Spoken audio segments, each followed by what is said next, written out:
यदि यीशु सर्वसामर्थी परमेश्वर है तो आप बहुत सी बातों के बारे में क्यों सोच रहे हैं? यदि यीशु आपके लिए है तो आप बहुत सी बातों के बारे में सोचकर क्यों व्याकुल हो रहे हैं? बहुत सी चीजों का मायना नहीं, वो बहुत सी चीजें बिल्कुल शून्य हो सकती हैं। ये उन पहाड़ों के जैसे जो उठाकर समुद्र में फेंक दिए जाएंगे यदि आप बस खड़े होकर कहे।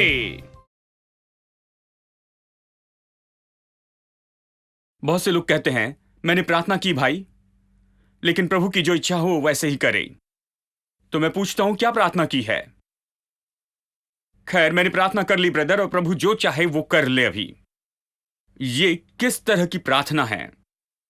मैंने प्रार्थना की है भाई, प्रभु जो चाहे वो अभी कर ले। अगर प्रभु जो चाहे वो करने वाला है तो आपने प्रार्थना क्यों की? उसे अकेला छोड़ दे, वो अपनी मर्जी से कर लेगा। बात यह है वो अपनी मर्जी से नहीं करता है। जॉन वेस्ले ने इस तरह से कहा प्रभु इस पृथ्वी पर कुछ नहीं करेगा जब तक मनुष्य न पूछे। और मैंने बताया है क्यों। क्योंकि आप पृथ्वी के अधिकारी है। पृथ्वी मनुष्य को दी गई है। मनुष्य के पूछे बिना प्रभु हस्तक्षेप नहीं करेगा। यह इसी तरह से है। अब कुछ लोग कहते हैं खैर मैंने प्रार्थना की, प्रभु जो चाहे अभी कर ले। तो फिर वो नहीं जानते शाश्वती नहीं। प्रार्थना करते समय विश्वास नहीं, प्रार्थना के बाद भी विश्वास नहीं है, लेकिन अपेक्षा करते कि कुछ पाएंगे, कुछ आएगा। और इसलिए याकूब कहता है कि ऐसा मनुष्य वो अपेक्षा ना करे कि प्रभु से कुछ पाएगा, वो प्रभु से कुछ नहीं पाएगा।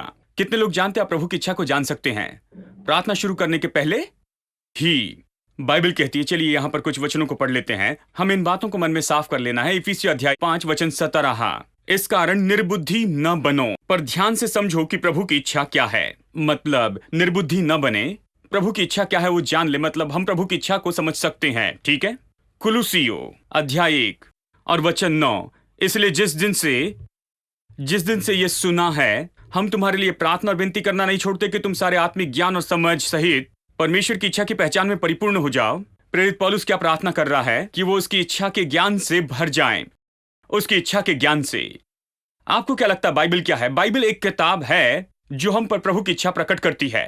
बाइबल क्यों पढ़ते हैं? हम जानना चाहते हैं कि प्रभु क्या कहता है, वो क्या चाहता है। बाइबल प्रभु की इच्छा के बारे में है, आपके जीवन के हर एक क्षेत्र के लिए, आपके आत्मा प्राण शरीर के लिए, आपका परिवार, आपका धन, हाथों के कामों पर, इस पृथ्वी पर आप जो कुछ भी करते हैं उसके लिए परमेश्वर का वचन ही परमेश्वर की इच्छा है। पहले इच्छा को जान ले, फिर प्रार्थना करें। देखिए पहला यूहन्ना 5:14। हमें उसके सामने जो हियाव होता है वो ये है कि यदि हम उसकी इच्छा के अनुसार कुछ मांगते हैं वो हमारी सुनता है। देखिए ये तो भरोसा है जो हमारा उसमें है कि वो सुनता है। कैसे ये भरोसा आता है कि आपकी सुनी गई है? अब गौर से सुनिए दोस्तों, आप में ये कैसे भरोसा है कि परमेश्वर ने आपकी सुन ली? आप कैसे आज खड़े होकर कहेंगे कि हाँ परमेश्वर ने आपकी सुन ली है? आप कह सकते हैं कि प्रभु ने आपकी सुन ली है जब आप उसकी इच्छा के अनुसार प्रार्थना करते हैं। नहीं तो फिर क्या वो आपको सुनता है? उपवास के बारे में क्या भाई? यदि मैं उपवास करूं और प्रार्थना करूं और मेरे मुंह से जो भी निकलेगा, क्या प्रभु सुनेगा? नहीं, उसके पास इसके लिए समय नहीं। स्वर्ग के पास ऐसी चीजों के लिए कोई आदर नहीं है, बस ऐसे कुछ बड़बड़ाने के लिए। जब आप परमेश्वर का वचन कहते हैं, चाहे आप उपवास करें या न करें, चाहे जो भी हो, जब आप परमेश्वर का वचन कहते हैं तो स्वर्ग अपना ध्यान देता है। आप कैसे जानते हैं, आप में कैसे भरोसा होता है कि उसने आपकी सुन ली है? जब आप उसकी इच्छा के अनुसार प्रार्थना करते हैं। इच्छा के बिना आपके पास कोई भरोसा नहीं है। यदि आप जानते हैं कि उसकी इच्छा के अनुसार प्रार्थना करते हैं, इसका मतलब आप उसके वचन के अनुसार प्रार्थना कर रहे जानते हैं, या आप जानते हैं कि आप वचन की प्रार्थना कर रहे हैं, तब वो आपकी सुनता है। आपके पास भरोसा होता है कि उसने सुना है। अब अगला वचन 15। जब हम जानते हैं कि जो कुछ हम मांगते हैं वो हमारी सुनता है, तो ये भी जानते हैं कि जो कुछ हमने उससे मांगा वो पाया है। यदि उसकी इच्छा के अनुसार मांगे तो भरोसा होता है कि वो हमारी सुनता है। और जब हमारे पास भरोसा है कि वो हमारी सुनता है, यही वचन 15 कहता है, हम जो भी मांगते हैं हम जानते हैं कि जो कुछ हमने उससे मांगा है वो पाया है। वचन के अनुसार प्रार्थना करेंगे तो भरोसा है कि वो आपकी सुनता है। यदि भरोसा है कि उसने आपकी सुनी है तो जो कुछ भी मांगा वो आपको मिलेगा। आप इस वचन के बिल्कुल बाजू में से लिख सकते हैं, क्योंकि ये तो बहुत ही सरल ऐसा SPC ट्रांसलेशन है। इच्छा के अनुसार प्रार्थना करें तो भरोसा है कि वो हमारी सुनता है। यदि भरोसा है कि उसने आपकी सुनी है तो जो कुछ भी आपने मांगा है वो मिलेगा। ये सरल है। अब प्रभु वचन में भरोसा रखना, विश्वास तो इसी के बारे में है। कभी भी परिस्थिति और समस्याओं को प्रभु वचन में आपके विश्वास को कभी भी हिलाने मत दीजिए, क्योंकि जब प्रभु कुछ कहता है, उसने ये कहा है, सारी बातों को पूरी तरह जानने के बाद ही वो सर्व सामर्थी प्रभु है, और वो तो सर्वज्ञानी परमेश्वर है। ये सर्वज्ञानी प्रभु जो सब जानता है, आगे पीछे सब जानता है, अंत को शुरू से ही जानता है, वो सब जानता है और कुछ भी उसकी दृष्टि से छिपा नहीं है। ये प्रभु जो सब जानता है, उसने आपके भूत, वर्तमान और भविष्य को देखा है। सब कुछ हजारों साल उसने देख लिए हैं, लाखों साल उसने देख लिए हैं, और वो कहता है मैं तुम्हारी हर एक जरूरत महिमा में धन के अनुसार मसीह यीशु में। इसलिए मैं परिस्थितियों को नहीं देखता हूं, उसकी बात पर विश्वास करता हूं, क्योंकि उसने पहले इन सारी बातों को देख लिया है। और इसलिए मैं उन सारी बातों की ओर ध्यान नहीं दूंगा जो कि इन सारी बातों के विपरीत हैं।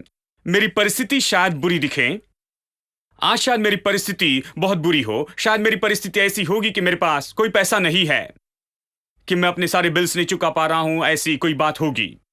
शायद मेरी परिस्थिति, शायद मैं बीमार हूं, या शायद जानते हैं मुझे कोई और समस्या है या किसी और तरह की परेशानी है। मेरी परिस्थिति प्रभु ने जो कहा है उसके विपरीत हो सकती है, लेकिन प्रभु ने जो कहा है उसी के साथ मैं बने रहता हूं, क्योंकि मैं जानता हूं कि उसने सब कुछ देख लिया है, सब कुछ।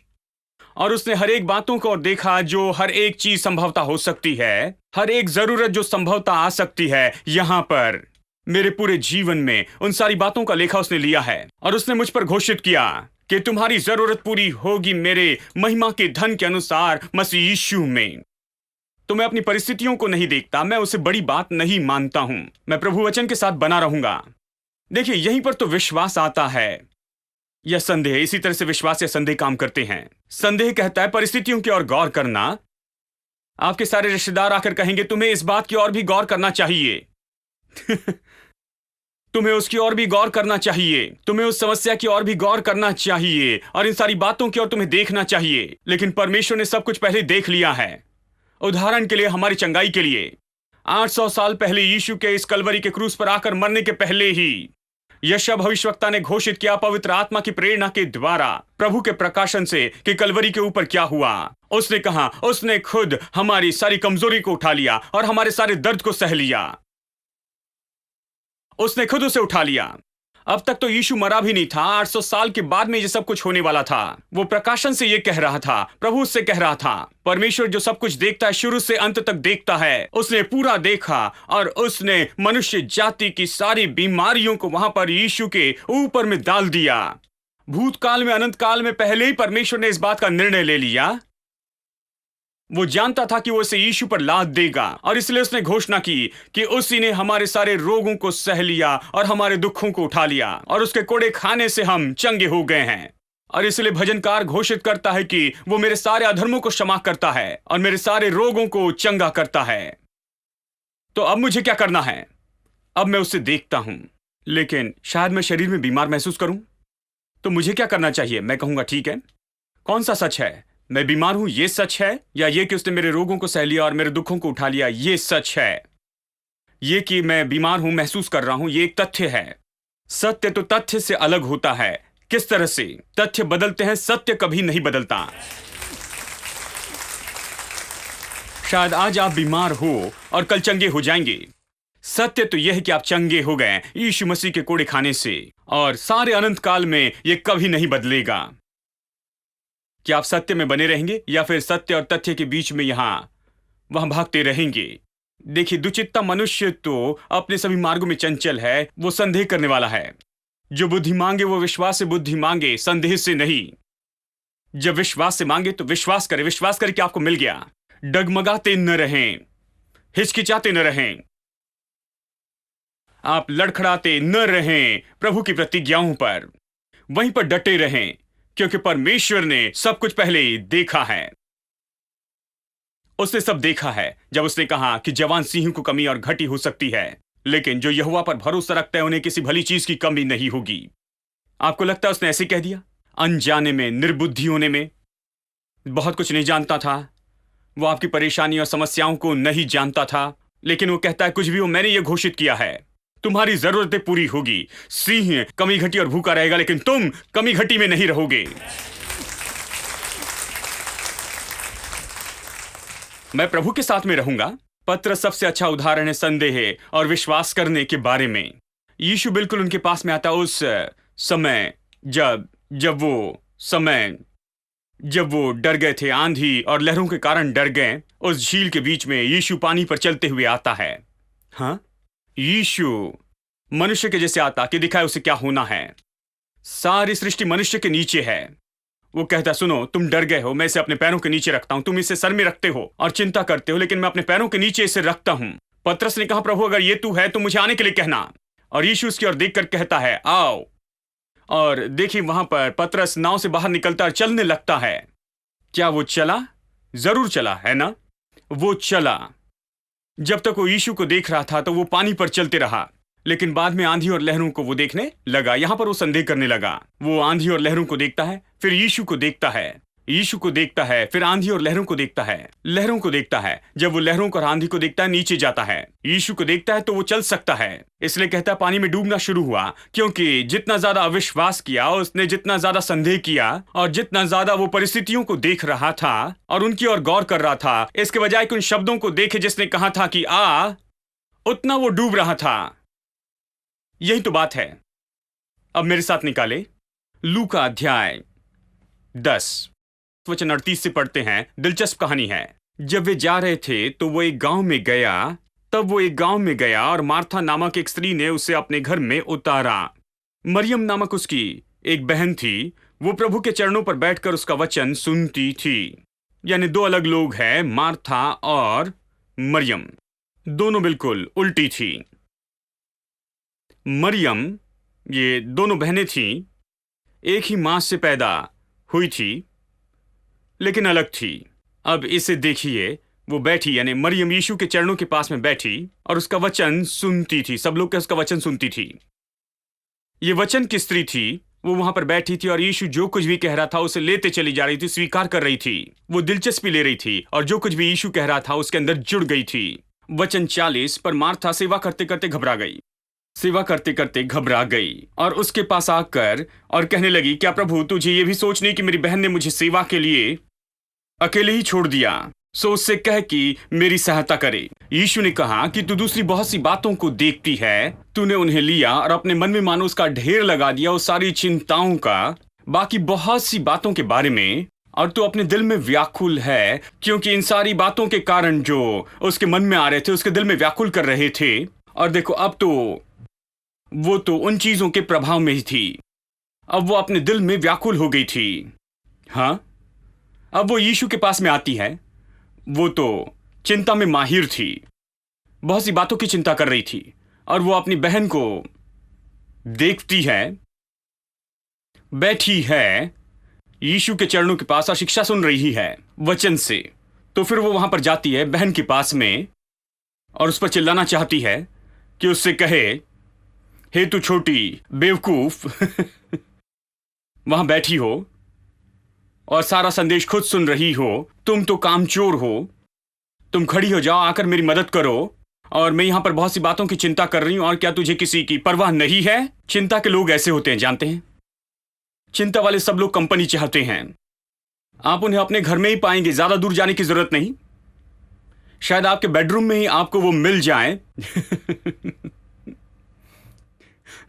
उसी बिस्तर पर आप उन्हें अपने घर में पाएंगे, एक ही छत के नीचे। हेलो, अविश्वासी के घर में जाकर देखने की जरूरत नहीं, आपको ये विश्वासी घर में मिल जाएंगे। वो चिंता के चैंपियंस हैं और जब वो चिंता करते हैं तो वैसे चैंपियंस हैं, वो आपको भी चिंता में खींचना चाहेंगे। आकर कहेंगे, क्या तुम्हें चिंता नहीं है? मुझे इसकी इतनी चिंता है, तुम ऐसे कैसे हो सकते हो? यही उसकी समस्या है। वो आकर देखिए, जानते हैं, और फिर वो प्रभु के पास में जाते कहते, प्रभु क्या तुझे मेरी चिंता नहीं है? मैं बड़ी चिंता में हूं और तुझे कोई चिंता नहीं। वो चाहते हैं सब चिंता करें, क्योंकि वो सोचते हैं कि बाइबल कहती है यदि हम में से दो लोग सहमत होकर किसी की चिंता करें,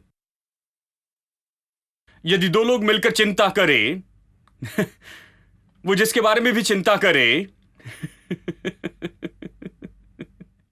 क्या आपने वचन पढ़ा है? यह कहता है यदि दो लोग सहमत हो जाएं और वो जो कुछ भी मांगते हैं तो वो मेरे स्वर्गीय पिता की ओर से हो जाएगा। देखिए, विश्वास में सहमत हो, चिंता करने में नहीं। देखिए, विश्वास, चिंता और डर ये एक समान है, एक ही है। एक सकारात्मक है, दूसरा नकारात्मक। उनमें बस एक ही स्वभाव गुण है। विश्वास भी ऐसा ही है। विश्वास का आत्मा आप पर आता है जैसे दूसरों पर आता है, ठीक है, जो आपके साथ में है। और डर और चिंता भी बिल्कुल ऐसी ही है। तो वो यीशु के पास में आकर कहती है, मेरी बहन को देख, ये यहां बैठी है और इन बातों की चिंता नहीं करती है। मैं चिंता में हूं, और क्या तुझे इस बात की चिंता नहीं है? उससे कह के उठे और मेरी मदद करे। आप सोचेंगे शायद यीशु अच्छे से कहता कि सुनो सुनो मेरी, तुम्हारी बहन चिंता में है, जाकर उसके कुछ बोझ को कम कर दो। हेलो, बहुत सी प्रार्थना सभाएं तो बस बोझ को बांटने वाली हैं। वो आकर अपने बोझ को बांटते हैं। बहन, थोड़ा सा बोझ आप उठाइए, आप और थोड़ा सा बोझ लीजिए। अगले हफ्ते हम प्रार्थना सभा में वापस आएंगे और हम चर्चा करेंगे कि उन बोझ के साथ में क्या हुआ। आप देख सकते हैं, वो प्रार्थना सभा के बाद प्रार्थना सभा में जाते और बोझ से भरे होते हैं। उन्हें बोझ से पीछा छुड़ाना नहीं पता। तो वो यीशु से कहती है कि इसे बता कि मेरी मदद करे। और उसने सोचा यीशु तुरंत मरियम को डांटेगा, कहेगा कि तुम यहां पर बैठ के क्या कर रही हो, संदेश सुन रही हो? बहुत कुछ काम करना है और ये तो 1000 चीजों की चिंता करती है। जाकर 5 तो तुम ले लो और उसे अपने ऊपर उठा लो। नहीं, यीशु के उत्तर को देखिए। यीशु ने उत्तर देते हुए कहा, मार्था से, मरियम से बात करने के बजाय मार्था से कहा। और उसने कहा, मार्था मार्था, मैंने आपको बताया था, सच सच कहता हूं, लेकिन ये उससे भी गंभीर है। जब यीशु कहता, मैं तुमसे सच सच कहता हूं कि आप गंभीर हो जाएं, पूरी तरह से ध्यान दे दें। लेकिन जब वो कहता है सैम सैम, इसका मतलब है कि सैम, वहां से तुम 1 इंच भी नहीं हटना, खड़े रहकर ध्यान से सुनना, क्योंकि तुम चूक जाओगे। तुम इसे कैसे चूक सकते हो? मैं तुम्हें सबसे महत्वपूर्ण बात बता रहा हूं, तुम इसे चूक रहे हो। सुनो, यही इसका अर्थ है। तो उसने कहा, मार्था मार्था, 2 बार। वो बहरी नहीं थी और वो बहरी भी नहीं थी। उसने कहा, मार्था मार्था। अब इसे सुनिए, तू बहुत बातों के लिए चिंता करती और घबराती है। मैं आपको बताऊं मेरे दोस्तों, आज यही तो बहुत से लोगों की समस्या है। वो बहुत सी बातों के बारे में परेशान और व्याकुल हैं। शायद यहां पर बहुत सी मार्था होगी और बहुत सी मार्था के पति और पिता यहां पर होंगे। जानते हैं, वो बहुत सी बातों के बारे में परेशान और व्याकुल होते हैं। लोग कहते हैं, मैं बहुत सी बातों के बारे में परेशान हूं। मुझे याद है एक बार जब हम सभा कर रहे थे, अगर आप बीमार हैं तो अपनी बीमारी की जगह पर हाथ रखें। कहा तो एक ने कहा, मुझे बहुत सी समस्या है, मैं अपना हाथ कहां पर रखूं?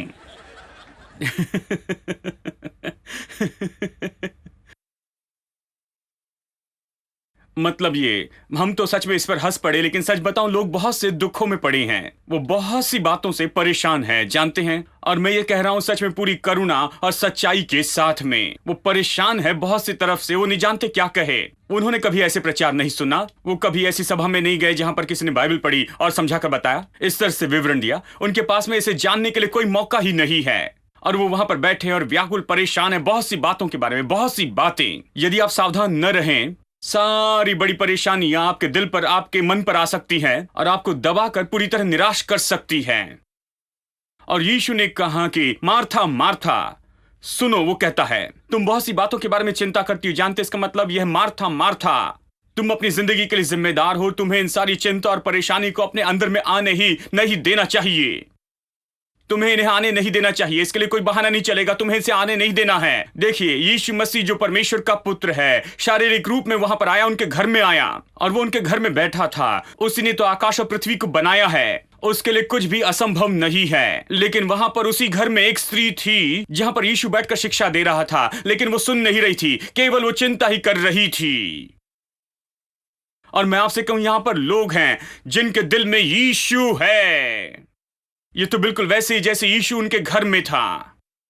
उनके दिल में यीशु तो है, लेकिन वो उसके वचन की ओर ध्यान नहीं देते हैं। वो इस बात की ओर ध्यान नहीं देते हैं कि यीशु इस समय उनसे क्या कह रहा है। लेकिन वो परवाह करते हैं बहुत सी चीजों की, बहुत सी चीजों की। मैं आपको बताऊं, यहां पर आज बहुत से लोग हैं, अभी इस प्रचार के दौरान वो संदेश को नहीं सुन रहे हैं, लेकिन बहुत सी बातों की चिंता कर रहे हैं, बहुत सी बातों की चिंता करते हैं। ये कितना सच है। यदि यीशु आपकी समस्याओं को हल कर सकता है, तो आप बहुत सी बातों के बारे में क्यों सोच रहे हैं? यदि यीशु सर्वसामर्थी परमेश्वर है तो आप बहुत सी बातों के बारे में क्यों सोच रहे हैं? यदि यीशु आपके लिए है तो आप बहुत सी बातों के बारे में सोचकर क्यों व्याकुल हो रहे हैं? बहुत सी चीजों का मायना नहीं, वो बहुत सी चीजें बिल्कुल शून्य हो सकती हैं। ये उन पहाड़ों के जैसे जो उठाकर समुद्र में फेंक दिए जाएंगे। यदि आप बस खड़े होकर कहे, हे पहाड़ तो उखड़ जा और समुद्र में जा पड़, तो ऐसे आपके लिए हो जाएगा। लेकिन आपका संदेह, आपकी चिंता, आपका डर यहां पर मार्ग में बीच में खड़ा है। आपका संदेह और अविश्वास आपको रोक रहा है आपका उत्तर पाने से। उसने कहा, मार्था मार्था, तू बहुत सी बातों की चिंता करती है। यह उसकी दशा थी। उसने कहा, इसके लिए कोई बहाना नहीं है। तुम परेशान हो क्योंकि तुमने अनुमति दी, इसलिए परेशान नहीं कि कोई चुनाव नहीं है, इसलिए परेशान नहीं कि कोई और पर्याय नहीं। तुम व्याकुल हो क्योंकि तुमने अपना दिल और मन उसके लिए खोला है, इसलिए परेशान हो। अब इसे देखो, ये दूसरी बहन इसी घर में एक ही मां से जन्मे हैं, एक ही घर में रहते, इसी छत के तले रहते, और इसी परिस्थिति में क्या तुम्हें यह नहीं लगता कि उसके पास चिंता करने के लिए और भी 1000 कारण होंगे खुद के लिए? तुम्हें लगता है कि ये सारी चिंता से आजाद है और इसके पास चिंता करने के लिए कुछ भी नहीं है?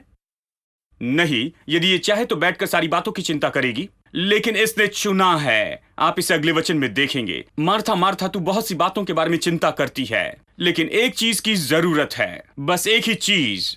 हम सोचते हैं हमें बहुत कुछ चाहिए। भाई, उस नौकरी के बारे में क्या, पैसे और कर्ज के बारे में क्या, कार के बारे में क्या, और वो कोर्ट केस के बारे में क्या? बस आपको एक चीज चाहिए। देखिए, अगर आज आप इसे समझ लें तो आप इसे समझ लेंगे। बस एक ही चीज है जो आपको चाहिए, और मैं सोचता हूं बहुत से लोगों में नहीं। बस एक चीज की जरूरत है, एक चीज की जरूरत है। सुनिए यीशु क्या कहता है। और मरियम ने उस उत्तम भाग को चुन लिया है जो उसे दूर नहीं किया जाएगा। मैं आपको इसका अर्थ बताऊं, केवल एक चीज की जरूरत है, और मरियम ने उस उत्तम भाग को चुन लिया है। जो चीज चाहिए वो मरियम ने चुन लिया है।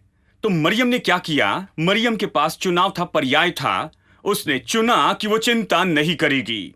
उसने चुना कि उन सारी चीजों को दूर कर देगी जिसके बारे में वो चिंता कर सकती है। और उसने चुना कि वो आकर यीशु के चरणों पर बैठे और उसके वचनों को सुने। क्यों? क्योंकि वचन ने आकाश और पृथ्वी को बनाया है। वचन ही वो है जिसके द्वारा प्रभु सब कुछ संभाले हुए हैं। कि अगर उसके पास ये एक चीज है, ये एक चीज जो चाहिए वो प्रभु का वचन है, यदि उसके पास ये एक है तो बाकी सब पर वो जयवंत होगी। अगर उसके पास ये एक चीज है तो हर एक जरूरत पूरी होगी। बस एक चीज, बस एक चीज, बस एक चीज जो उसने चुन ली है। यीशु ने कहा, यह उससे दूर नहीं किया जाएगा। बहुत से अनुवाद इसका अलग अर्थ बताते हैं, लेकिन हम जो सिखा रहे हैं उसके अनुवाद में इसे हम देखें। यह उससे दूर नहीं किया जाएगा, इसका मतलब है उसने भले भाग को चुन लिया है, और वो जो कुछ भी पाना चाहती है वो उससे दूर नहीं किया जाएगा, वो उसे पाएगी ही। क्योंकि उसने सीखा है कि कैसे इन बहुत सी बातों को दूर कर दे और उस एक बात पर गौर करते जाएं। जो विश्वास करते हैं, विश्वास करे पूरे दिल से।